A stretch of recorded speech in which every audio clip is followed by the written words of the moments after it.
Hi, Sarah. Question regarding your midlife science experiment. The midlife science experiment started about a month ago. I'm 49 years old. I know we've talked about this a million times. I still take birth control pills. I'm coming off of them. I've been on them since I was 14. I know it's a big deal. I totally get it. But if you're someone who's been on a birth control pill for 1,000 years, okay, let me back up for a second. Welcome back to the Flexible Neurotic podcast. I'm Dr. Sarah Milken, the Flexible Neurotic. Today is a different kind of episode. Today we are doing slide into my DMs, get chatty with me, all the things. Eventually we're going to be doing call-ins and the whole 9 yards. So let's just start. I want to read a few of the DMs that I've gotten in the past couple of days and get into it. My new routine is to lift the dumb weights. As you guys know, if you're following along, you know that I call weightlifting the dumb and necessary weights. So a lot of the Instagram followers reference that in messages or whatever. So that's what she's talking about. My new routine is to lift the dumb weights with my trainer and say, fuck, and why is this so hard 1,000,000 times? Then get on the treadmill for 30 minutes and listen to your podcast. I love it, and it makes the stupid treadmill not quite as bad. I'm sure the people around me think I'm crazy because I'm either saying yes, or laughing while I listen to you. Thank you for making the stupid treadmill not so bad. Okay, you guys, let's talk about this. I'm really sorry. I don't love working out. I know a lot of you do, and a lot of you don't. You know, they say like you get those fucking endorphins. I'm still looking for my endorphins. I'm searching. I'm literally on a search brigade for them. I am looking and I can't find them. I do the treadmill. I don't find my endorphins. I do the weights. I don't find my endorphins. And I have to fucking blow dry my hair or get it blow dry. So I have to figure out my blow dry schedule and my workout schedule and what workout is going to create a necessary blow dry. It's high level shit, you guys. But I'm going to say I'm not alone because I posted that on my Instagram the other day, a poll that says, do you plan your blow dries around your workouts? And literally 50% of the people said yes. So although my husband makes fun of me and everyone's like, your fucking hair. Oh my God, the trainer asked if I could work out on Friday and I was like, sorry, it's hair day. He's like, I've heard you mention hair like 3 times. And I'm like, yeah, it's all about the hair. I mean, like you would think I was like a hair model or I was like Giselle. No, just a midlife woman with thinning hair who needs to make sure that it's as volumized as possible. That's it.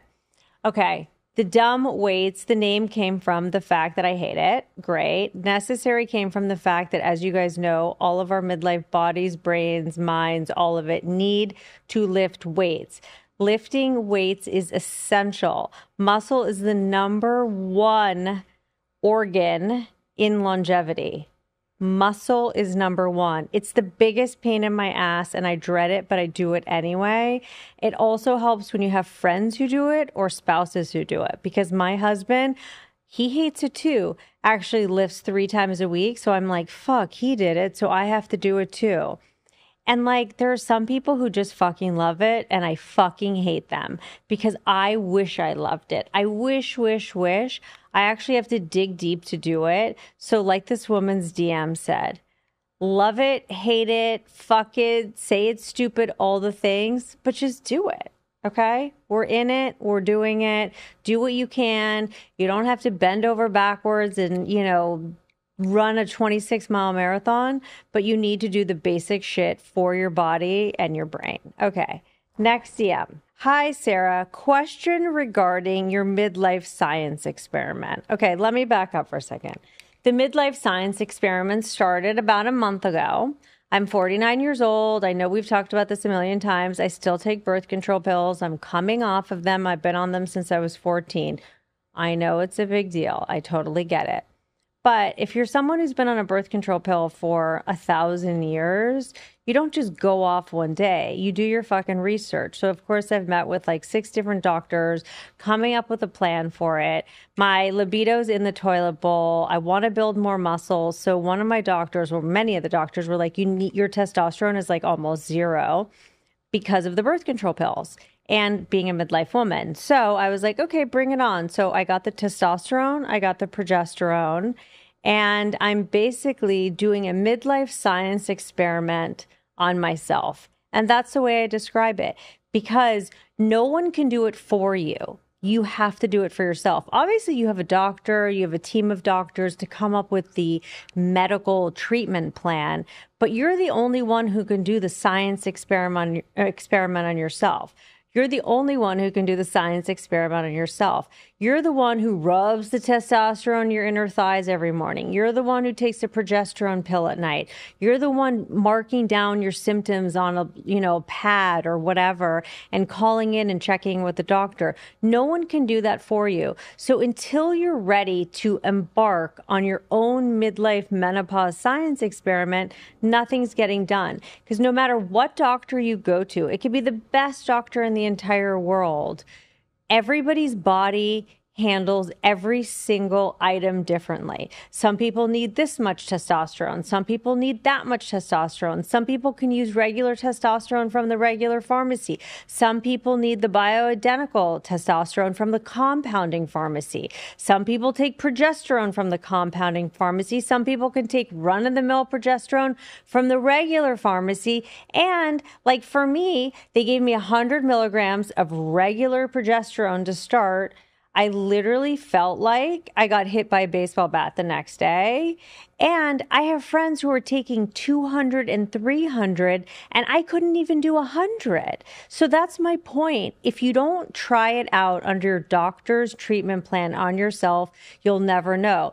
So I had that experience with the 100 milligrams for a couple of days. I called my doctor. She lowered it. She sent the prescription to a compounding pharmacy where they can do it in increments of 25. So she said, okay, start on the 25, do the 25 for a few days, then build up to the 50. Again, midlife science experiment on myself.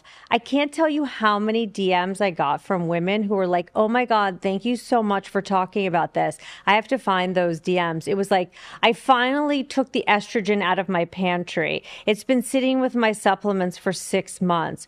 Oh my God, I busted out the testosterone because I saw you putting it on your inner thigh. I probably traumatize my teenage children by showing that on Instagram. But the reason I showed it is because I want to show myself, a normal midlife 49-year-old woman, doing the shit that all of us should, could, or would be doing. It doesn't mean you have to do it. It doesn't mean it's the choice for you. The point is experimentation with things that we know work. It may not work for you, but you don't know until you meet with your doctor and you try things. So back to the DM. Again, hi, Sarah. Question regarding your midlife science experiment. Did your doctor write a prescription for the testosterone?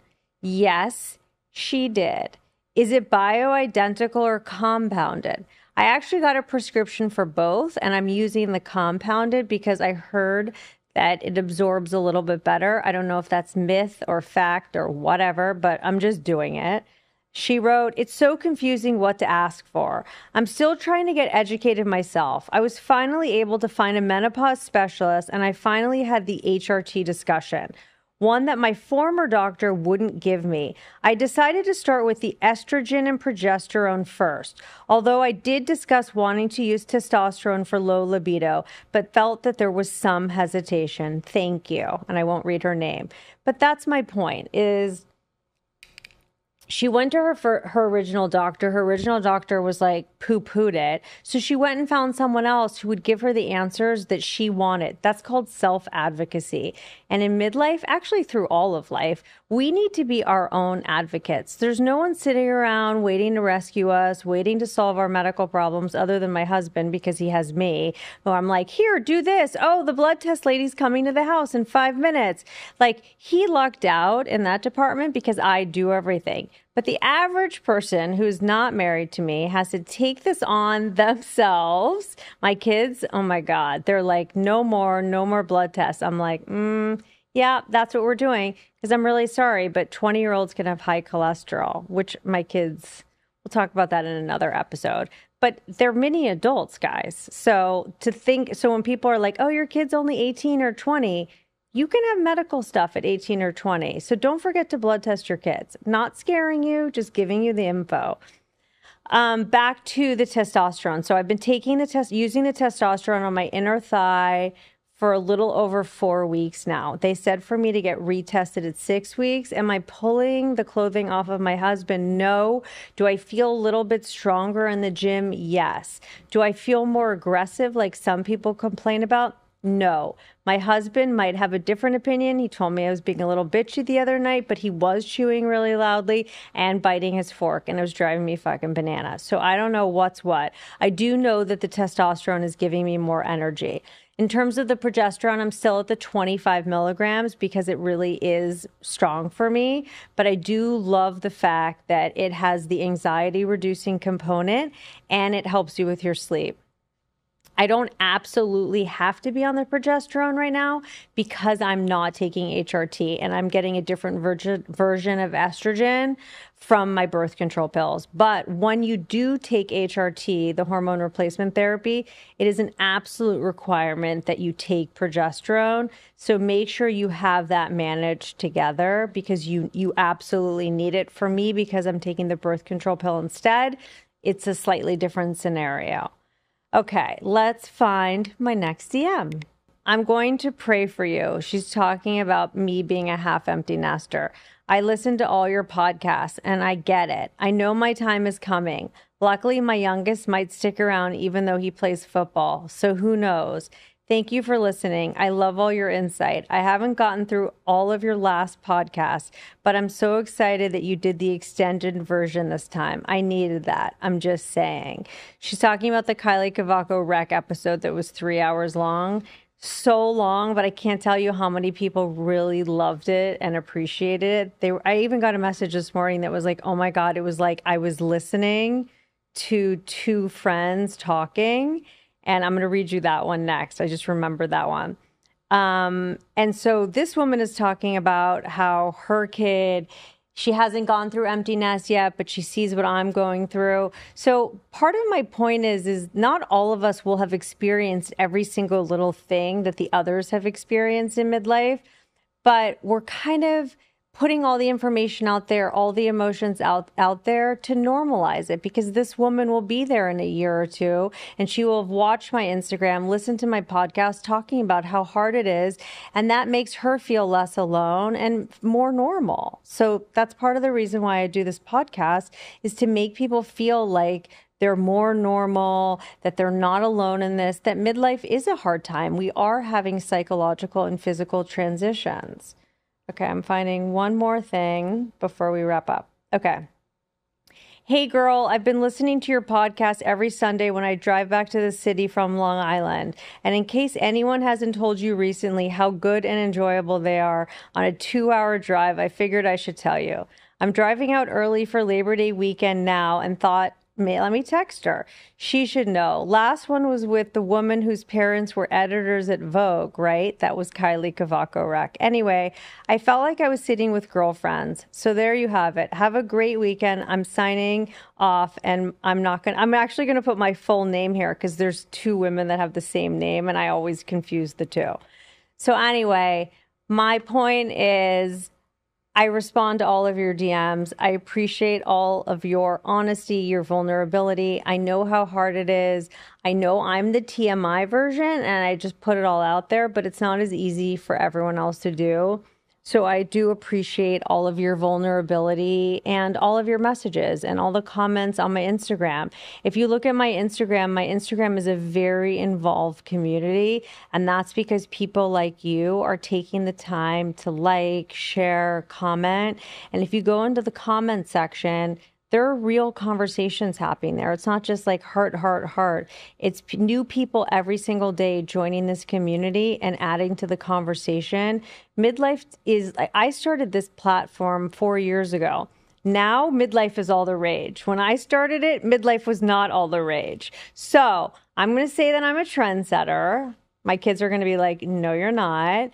And I'm going to say that I was one of the first ones to wear the weighted vest. Okay. And I just want to say thank you all for being here.